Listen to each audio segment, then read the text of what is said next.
Assalamu alaikum, my dear students of class 6. Welcome to your English lecture. Yes, students, today we are going to continue our grammar lesson number 1, parts of speech, from page number 125. Yes, students, today we are going to talk about adverbs. What is adverb? An adverb is a word that modifies or describes verb, an adjective or another adverb. Adverb जो है वो हमें बताते हैं कि हमने अपना actions जो है वो कैसे किया, ठीक है. It defines about more about actions. जिस तरह हम एडजेक्टिव्स को यूज़ करते हैं to define about noun, same इसी तरह हम एडवर्ब्स के बारे में बात करते हैं कि हम अपना एक्शन किस तरह से करते हैं. So they actually defines more about action word, कि जो आपका एक्शन है वो आपने कैसे किया, ठीक है. Look at the examples. Speak slowly. The word slowly is defining कि हाउ ही स्पीक्स और हाउ ही शी स्पीक्स. कैसे बोल रहे हैं?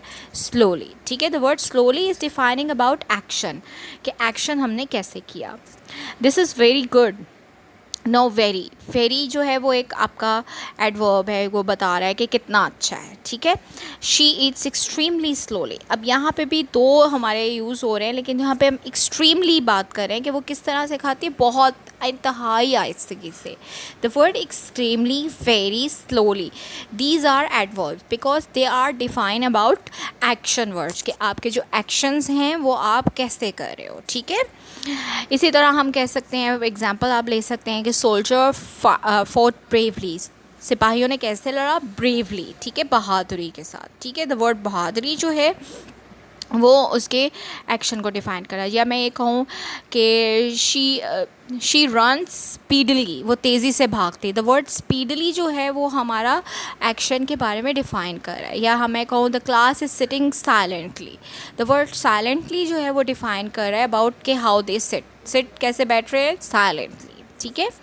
Now we are going to talk about preposition. A preposition is a word placed before a noun or a pronoun to govern it. Govern it का मतलब ये होता है कि preposition वो words होते हैं जिनकी वजह से हमें पता चलता है कि हमने हमारे जो noun है या pronoun है वो क्या करें, कहाँ है, किस तरफ है, ठीक है.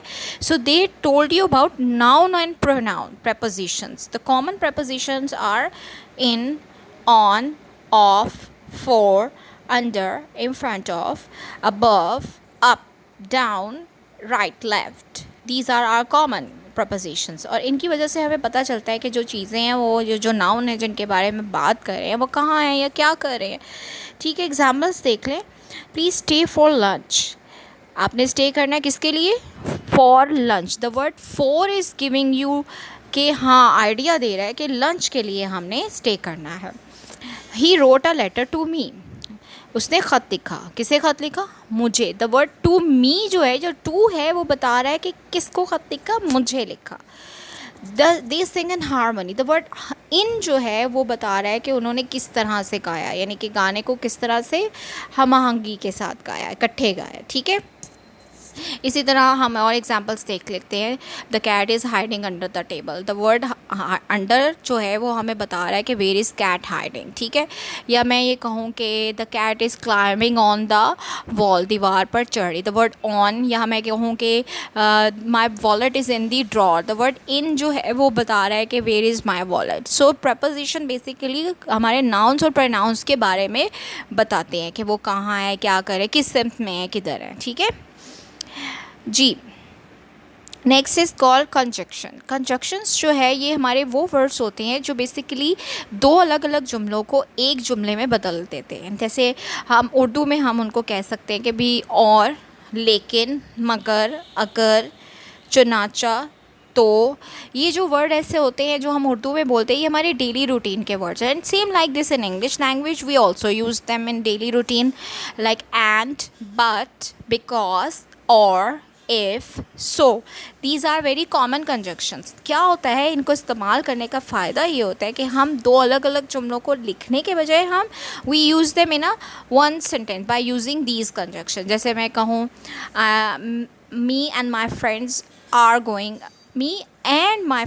going to market. The word and जो है वो मैंने यूज़ कर लिया और इससे एक दो सेंटेंसेस को एक में कन्वर्ट कर दिया, ठीक है. सेम इसी तरह मैं कहूँ I like mangoes, but my friend like oranges. तो अब ये देखें यहाँ पे मैंने बट यूज़ किया। बट हम तब यूज़ करते हैं जब दो डिफरेंट चीज़ें हो, कॉन्ट्रडिक्शन हो, एंड हम तब यूज़ करेंगे when there are two same things. ठीक है, सेम इसी तरह हम बिकॉज यूज़ करेंगे। बिकॉज हम तब यूज़ करते हैं when we have to give a reason. ठीक है, जैसे मैं कहूँ I was absent because I was sick. ठीक है, या ये मैं कहूँ कि I was late because the traffic was stuck. ठीक है, now look at the example. John and Peter went to school but Grace stayed at home. देख सकते हैं आप यहाँ and इसलिए यूज़ हुआ कि दो सेम चीज़ें हैं कि जॉन एंड पीटर जो स्कूल गए, लेकिन हमने ग्रेस के लिए बट यूज़ किया क्योंकि ग्रेस जो थी वो उससे डिफरेंट काम कर रही थी, बट ग्रेस घर में रही। बिकॉज ही वॉज नॉटी, क्योंकि वो शरारती था, हिज पेरेंट्स पनिश्ड है, तो इसलिए उसके पेरेंट्स ने पनिश किया because he was naughty. So because and but और if these are are conjunctions, common conjunction है, we use them in our daily routine. ठीक है, यू कंजक्शंस जो वर्ड्स होते हैं हेल्प आउट करते हैं to make it into one, two sentences into one sentence, यानी दो जुमलों को एक जुमले में बदल देते हैं इनको यूज़ करने की वजह से। Next is called इंटरजक्शन। इंटरजक्शन जिसको हम उर्दू में फिजाइया निशान कहते हैं, एक्सक्लेमेटरी साइन, ये आप सब बहुत फेमिलियर हैं फिजाइया निशान से। और फिजाइया निशान बेसिकली हमारी फीलिंग्स को शो करने के लिए इस्तेमाल किया जाता है when we have strong feelings. Look at the definition over here. And interjection is a word that expresses strong emotion, यानी जब हमारे बहुत स्ट्रॉन्ग इमोशंस होते हैं। अब इमोशंस क्या है? जज्बात, फीलिंग्स कैसे होती हैं? आपको कभी गुस्सा भी आ सकता है, उदास होते हैं, खुश होते हैं, बहुत खुश होते हैं, नाराज़ होते हैं। So these are showing our emotions, ये हमारी फीलिंग्स को शो करते हैं। And when we have very strong feeling, when we are very super excited और when we are very super angry, तो हम एक्सक्लेमेटरी साइन लगाएंगे। याद रखें students, we are going to use exclamatory sign when there are very very strong emotions. ठीक है, it is often followed by an exclamation mark and a new sentence, thus forming a sentence by itself. An interjection which is less emphatic may be followed by a comma. अब इसका बात का मतलब ये होता है स्टूडेंट्स के when you have less emotion, यानी हमारी फीलिंग्स में भी तो ऐसा होता है ना, कभी हम बहुत बहुत एक्साइटेड होते हैं याहू, और कभी हम सही होते हैं हाँ ठीक है ऐसे हम कहते हैं। तो दीज आर जिसमें हमारे इमोशंस थोड़े लेस होंगे, यानी कम हम अपने जज्बात का इजहार करेंगे, वहाँ we are not going to use exclamatory sign, वहाँ फिजाइया निशान नहीं लगेगा, वहाँ we are going to just use comma. But certain interjection also stand by itself and is not grammatically related to the rest of the sentence, or sometimes they are not related with the other sentence. जैसे अभी आप examples देख सकते हैं। Oh, look at the time. अब यहाँ पे हमने कोई हमारे emotions थोड़े नॉर्मल हैं, ठीक है, so that's why I have use after O, हमने कॉमा यूज़ कर लिया। ठीक है, बट नेक्स्ट सेंटेंस देखिए, हुर्रा वी हैव वॉन, यहाँ पे हम we are showing a very strong emotion, so that's why I have use exclamatory sign in both the sentences. ठीक है, सो this is how these are all these parts of speech and these are their examples. I hope you will learn them at home, or you will learning them at home. Okay ji students, this is it for today. Inshallah we will meet with another lecture. Hopefully you are all safe at home. Allah Hafiz.